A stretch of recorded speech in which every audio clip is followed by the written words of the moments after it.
Boa tarde, meus amados irmãos. Vamos às nossas meditações do Catecismo Maior de Westminster. Nós vamos para a pergunta 122. Pergunta 122 é a pergunta que abre o segundo bloco da Lei do Senhor, dos 10 mandamentos. Ou seja, os 6 mandamentos seguintes. Nós já vimos mandamento de 1 a 4, agora veremos 5 a 10. E essa é a pergunta que abre o bloco. E a pergunta é a seguinte: qual é o resumo dos 6 mandamentos que encerram o nosso dever para com o homem? A resposta é: o resumo dos 6 mandamentos que encerram o nosso dever para com o homem é amar o nosso próximo como a nós mesmos e fazer aos outros aquilo que desejamos que eles nos façam. 2 textos são apontados. Texto de Mateus 22, em que nós temos um encontro em que o intérprete da lei, experimentando o Senhor Jesus, faz a pergunta: Mestre, qual é o grande mandamento na lei? Jesus então responde: amarás o Senhor teu Deus de todo o teu coração, de toda a tua alma e de todo o teu entendimento. Este é o grande primeiro mandamento. O segundo, semelhante a este, é: amarás o teu próximo como a ti mesmo. Destes 2 mandamentos dependem toda a lei e os profetas. Estes 2 mandamentos, 2 grandes mandamentos da palavra do Senhor, resumem, podemos dizer, os 10 mandamentos. Primeiro, amar a Deus, depois, amar o próximo. Mas também temos o texto de Mateus, capítulo 7, em que Jesus, no versículo 12, diz: tudo quanto, pois, quereis que os homens vos façam, assim fazei-o vós também a eles, porque esta é a lei e os profetas. Então, vamos dar uma olhada naquilo que está em volta dos 10 mandamentos, para nós, então, entendermos melhor essa questão dos princípios que se encontram tanto nos primeiros 4 mandamentos, quanto também nos 6 mandamentos seguintes. Bem, podemos dizer que, por meio de sua palavra, Deus nos deu muitos mandamentos. Né? Os mandamentos que Deus deu aos homens estão na Escritura. A Escritura não é feita só de mandamentos. Por isso, ainda que a Escritura seja a palavra de Deus, ou seja, a própria Bíblia é a palavra de Deus, ela não é feita só de mandamentos. Então, portanto, há mandamentos dentro dela, porque também há promessas. Há revelação acerca da história da redenção, no que aconteceu uma geração após a outra. Mandamentos é uma das características, né? É um dos elementos presentes na Escritura, na palavra de Deus. E esses mandamentos podemos dividir em 3 grupos. Né? Mandamentos eternos, como por exemplo, nós já citamos em Mateus, quando Jesus faz referência a Deuteronômio 6,5, em que Deus nos diz para amá-lo de todo o nosso coração, de toda a nossa alma, de toda a nossa força. Então é um mandamento eterno. Veja que esse mandamento, inclusive, ele perdurará quando o Senhor voltar, quando Jesus, então, instalar a completude, a plenitude do reino dele, que é o novo céu, nova terra, nós amaremos a Deus de todo o nosso coração, de toda a nossa alma, de toda a nossa força. É um mandamento eterno. É um deles, não é o único, né? Mas são mandamentos eternos. Eu estou chamando de mandamentos eternos porque independem, né, do tempo e da circunstância. Amar o próximo, amar a Deus, são os mandamentos que o Senhor nos deu, com os 10 mandamentos são eternos. Os 10 mandamentos têm caráter eterno, né? Eles não são circunstanciais nem temporais. E há mandamentos que são temporais. Um exemplo dos mandamentos temporais nós encontramos em Atos, capítulo 10, quando o apóstolo Pedro tem aquela visão dos animais que são descidos em um lençol. Ele terá um encontro com o centurião Cornélio, né, que ele, junto à família, irão se converter. E antes disso, o texto nos diz que Deus deu uma visão para o apóstolo Pedro, e nessa visão acontece de descer, né, do céu um grande lençol, o qual era baixado à terra pelas quatro pontas, contendo toda sorte de quadrúpedes, répteis da terra e aves do céu. Então, nessa visão, duas coisas acontecem. Primeiro, nós temos a revelação de que os gentios entram no reino de Deus e não precisam se tornar judeus, ou seja, serem circuncidados primeiro. Eles se tornam cristãos pela fé em Cristo. Então é a entrada dos gentios no reino de Deus, de modo que agora o reino de Deus é composto de judeus e gentios, ambos pela fé em Cristo Jesus. Mas também temos um segundo aspecto, né, que é o fim do mandamento sobre os animais, né, que não deveriam ser comidos. Tanto que quando na visão se diz a Pedro, né, levanta-te Pedro, mata e come. Vejam, eram animais que eram não só limpos, mas tinham animais que não eram limpos. Havia um mandamento no Antigo Testamento para não comerem de certos animais. Certos animais não poderiam ser mortos e comidos, como nós comemos hoje. Por exemplo, o mais comum, né, é o porco. Então eles poderiam comer o cordeiro, mas não poderiam comer o porco. E aqui tinha o quê? Porco. Então, animais que eram proibidos de serem comidos. Tanto que Pedro responde na visão, quando é dito a ele, mata e come. Ele diz, de modo nenhum, Senhor, porque jamais comi coisa alguma comum e imunda.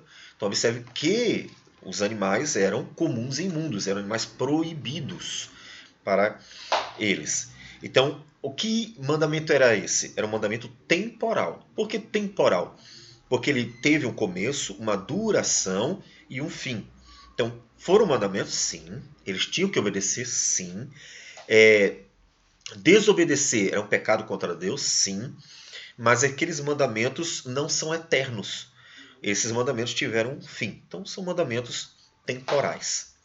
E tem mandamentos que são circunstanciais. Eles não são temporais porque não é o propósito deles, não se cumpre em determinado tempo, mas de acordo com uma circunstância. E um exemplo disso era conquistar a terra de Canaã. O mandamento era muito específico, vocês vão conquistar essa terra.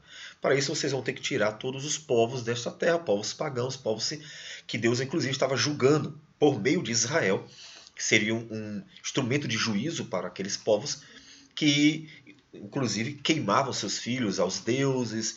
Eles tinham todo tipo de prática pagã, de idolatria, promiscuidade e outras coisas mais. E aquilo é um juízo, né, divino sobre aqueles povos. É um mandamento circunstancial, porque é um mandamento em que tem a ver somente com Israel e somente com aquela situação. O mandamento não tem a ver com conquistar todos os povos, tinha a ver só com aquela terra. Então, na Bíblia também há mandamentos circunstanciais. Vai e faça isso. Tem a ver com isso. Então, não dá para estarmos aplicando esses mandamentos a outras gerações, a outras situações, porque eles são circunstanciais. Então, tanto os temporais quanto os circunstanciais, eles têm um fim. Porque uma vez que eles têm um tempo para se cumprirem e outro tem uma circunstância específica para se cumprirem, eles acabam ali e ninguém precisa mais estar seguindo esses mandamentos. Há aplicações que são indiretas, né? Então a gente aprende o que Deus está ensinando com aquilo. Tem princípios, esses princípios podem ser aplicados, mas não como mandamento para ser repetido, já que eles tiveram fim, né? Então, esse é um exemplo, né? Como nós temos também no texto de Números 33, quando Deus diz que eles deveriam entrar na terra, desapossar e tomar a terra, tirar os moradores e assim por diante. Então, nós estamos categorizando todos os mandamentos de Deus em três grupos: eternos, temporais e circunstanciais. Então, nós nos voltamos para os eternos. Por quê? Porque os 10 mandamentos são mandamentos eternos. Por que são eternos? Porque esses mandamentos devem reger desde a criação até a eternidade a vida do homem. O homem nunca, jamais deverá ter outros deuses, desde o princípio até a eternidade. Fazer imagem de Deus, porque inclusive nem Adão chegou a ver a Deus, né? Nem na eternidade veremos a Deus. Deus é espírito, o próprio Jesus diz, ninguém jamais viu a Deus.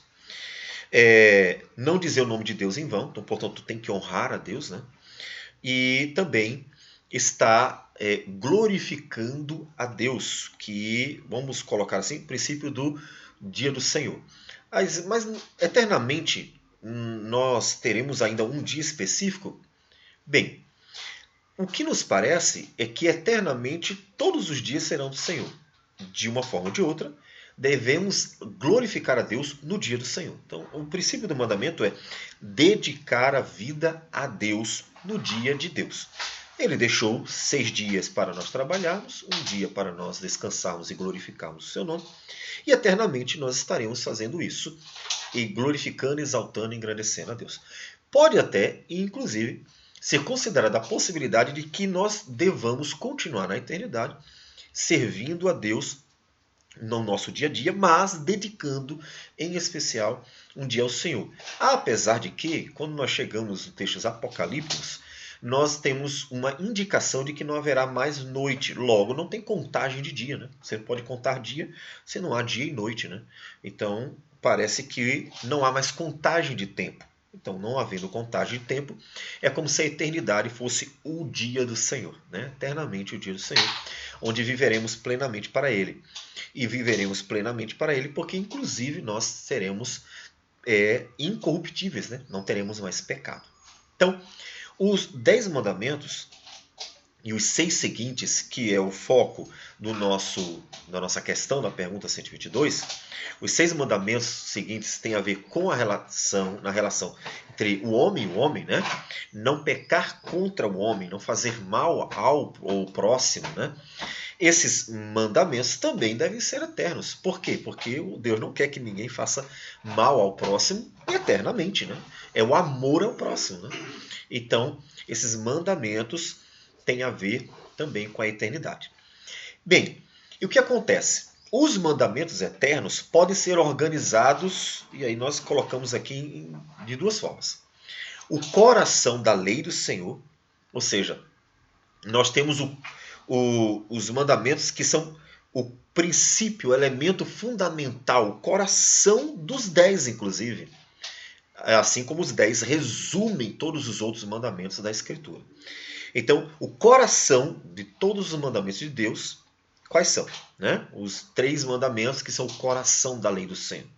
Primeiro, o grande mandamento, que aí nós vamos ler, ainda que nós já tenhamos citado, quando Deuteronômio 6, versículo 5 diz: Amarás, pois, o Senhor teu Deus de todo o teu coração, de toda a tua alma e de toda a tua força. Então, esse é o grande mandamento da lei, é o primeiro grande mandamento, porque diz respeito a amar a Deus, que é a coisa mais importante, a primeira, inclusive, antes até mesmo de amar o próximo, devemos amar a Deus. Um segundo grande mandamento da lei está em Levítico 19, no versículo 18, quando ele nos diz assim: amarás, é a segunda parte do texto, amarás o teu próximo como a ti mesmo. Eu sou o Senhor. Então, o segundo grande mandamento é amar o próximo como a ti mesmo. Observe uma coisa aqui importante. O segundo grande mandamento tem uma referência: amar o próximo como a ti mesmo. A referência desse segundo grande mandamento é o próprio pecador. Toda pessoa se ama. Observe que não existe na Bíblia um só mandamento para você se amar. Não há. Pode procurar. Por que não há? Porque como Jesus disse, como o mandamento nos diz, amar a si mesmo é natural. Toda pessoa se ama. E quando diz respeito ao ser humano pecador, Aí é que o negócio se torna maior ainda, porque aí vem o amor egoísta, egocêntrico, onde a pessoa, na verdade, ama a si mesmo mais do que tudo, né? Então, amar ao próximo como a si mesmo é ter uma referência. Eu me amo. E Deus diz assim: você se ama? Todo mundo se ama. Ame o próximo como você se ama. A referência é o pecador. Portanto, é uma referência que tem problemas. Claro que tem problemas, porque é um pecador. Uma vez que é um pecador, essa referência é uma referência defeituosa. É a referência do próprio pecador. É a referência do homem que tem suas falhas, suas dificuldades, seu amor é egoísta, como nós falamos, seu amor com práticas equivocadas. A referência é essa. O terceiro grande mandamento, que só vai aparecer no Novo Testamento, só poderia aparecer no Novo Testamento, porque ele tem uma outra referência. Observe que em todo o Antigo Testamento, a referência do amor ao próximo é a referência do pecador amando um pecador. Então a referência é o homem amando de acordo com ele se ama. Não há, então, como dar ao homem uma outra referência se todos os homens são pecadores. Por isso que um novo mandamento só poderia ser dado quando Cristo, Filho de Deus, o homem perfeito, que não tem pecado algum e que viveu plenamente para a glória de Deus, fazendo totalmente a vontade do Senhor, somente com a vinda dele poderia ser dado um novo mandamento. Então nós encontramos no Novo Testamento um novo mandamento que é coração da lei, que é inclusive muito mais perfeito, né? É um mandamento que tem uma profundidade, né?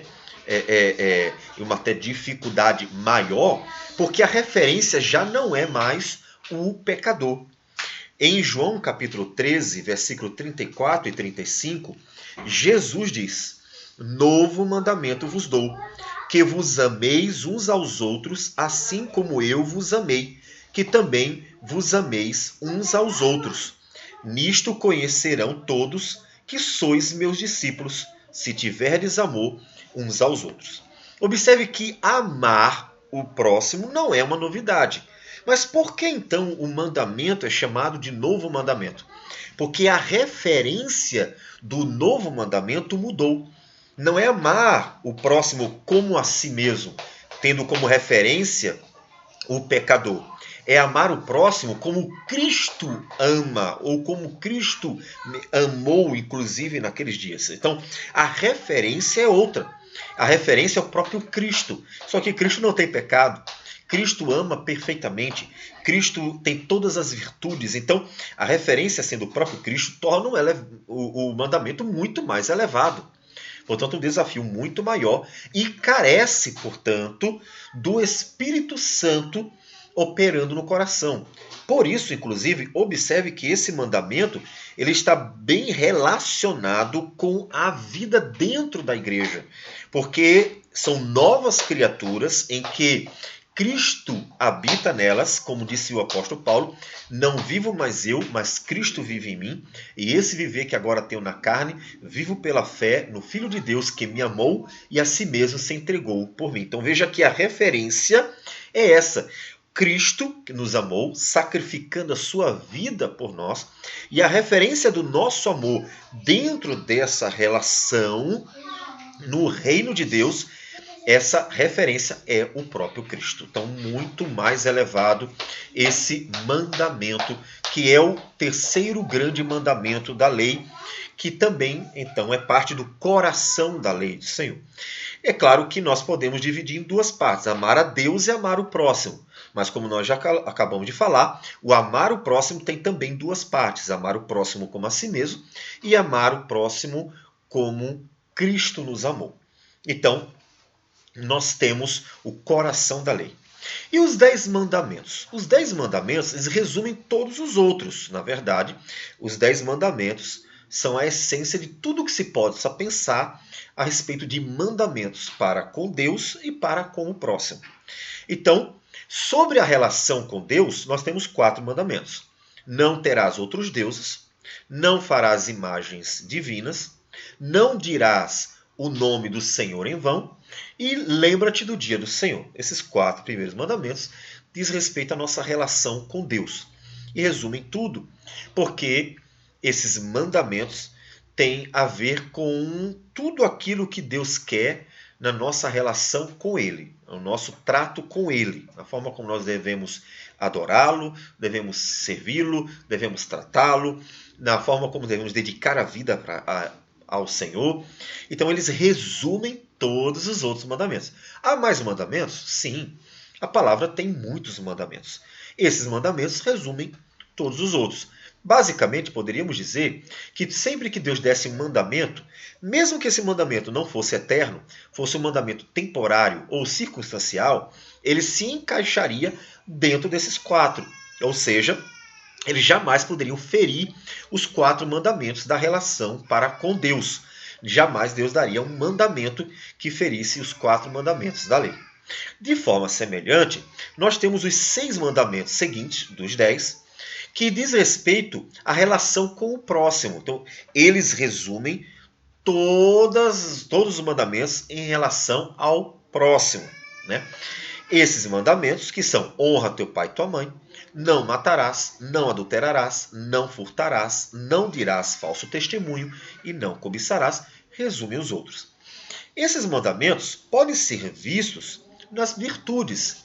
Por isso, inclusive, quando nós vamos para Gálatas, capítulo 5, versículo 22, o apóstolo Paulo diz assim: mas o fruto do Espírito é amor, alegria, paz, longanimidade, benignidade, bondade, fidelidade, mansidão, domínio próprio. Contra estas coisas não há lei. Ou seja, as virtudes ou fruto do Espírito, eles dizem respeito aos mandamentos. É mais ou menos assim. O mandamento é o que Deus quer que a gente faça ou não faça. E as virtudes são a essência daquilo que for ordenado. O fruto do Espírito é a essência, portanto, da lei. Por isso que, inclusive, aparece o amor. Então, nós temos nos 6 mandamentos que nós veremos, nós temos um princípio, uma essência. Aquilo que diz respeito à nossa relação com o próximo. E é amar o próximo como nós mesmos e fazer ao outro aquilo que desejamos que seja feito para conosco. Então, pensando nesses dois, amar o próximo e fazer o que gostaríamos que fizesse conosco, nos ajuda, então, a colocar em prática os 6 mandamentos que dizem respeito à nossa relação com o próximo. Ou seja, você não gostaria de ser roubado, não roube também o próximo, né? E assim vai a relação para com o próximo sendo pensado nesses 2 princípios de amar e fazer como gostaria que fosse feito contigo. Todavia, lembre-se, nós já mencionamos um novo mandamento. Ou seja, mesmo que os 6 mandamentos seguintes tenham esses 2 princípios de amor e fazer aquilo que gostaria que fosse feito com você, há algo mais elevado ainda que a igreja deve refletir na prática desses 6 mandamentos, que é a referência Cristo. Como Cristo trata ou tratou as pessoas. E você pode ler nos evangelhos como ele fez. E como ele trata, nós podemos pensar que ele continua sendo aquele que ele foi. Porque ele era, ele é e sempre será o mesmo, o varão perfeito. Porque ele eternamente será o Deus homem. Então, tendo Cristo como referência, como devemos tratar o próximo no cumprimento desses 6 mandamentos? Né? Então, pense assim, como Cristo faria? Né? Como Cristo se comportaria? Como Cristo trataria esse assunto? Sempre que você perguntar como Cristo faria alguma questão, algum assunto que você queira saber como você deve fazer, então abrirá um entendimento, né? Eu tenho que imitar a Cristo. Lembre-se que, inclusive, o mandamento é que saberão que vocês são meus discípulos quando vocês fizerem como eu fiz. Né? Então você Pergunte, né, ao Senhor, né, tu encontrará na Escritura a resposta, que é, na verdade, uma reflexão daquilo que a Bíblia nos diz, como Jesus faria sobre essas questões, esses 6 mandamentos que nós veremos. E você terá, então, uma direção da própria palavra para botar em prática os 6 mandamentos da lei que dizem respeito a essa relação para com o próximo. Vamos orar ao Senhor. Sim, Deus amado, bendito o teu nome. Nós damos graças por tudo, colocamos a vida nas tuas mãos, agradecemos pela direção e mais ainda porque o teu Santo Espírito opera e aplica a nossas vidas a tua palavra, de modo que não estamos, Senhor Deus, sozinhos, antes somos capacitados a fazer a tua vontade. Ajude-nos a te louvar e glorificar no nosso dia a dia, na nossa relação com o próximo, de tal modo que possamos, Senhor Deus, mostrar, Senhor, a beleza da vida, do reino do Senhor no nosso dia a dia, no meio da sociedade. Receba a nossa oração, em nome de Jesus. Amém, Senhor. Deus abençoe todos e até a próxima.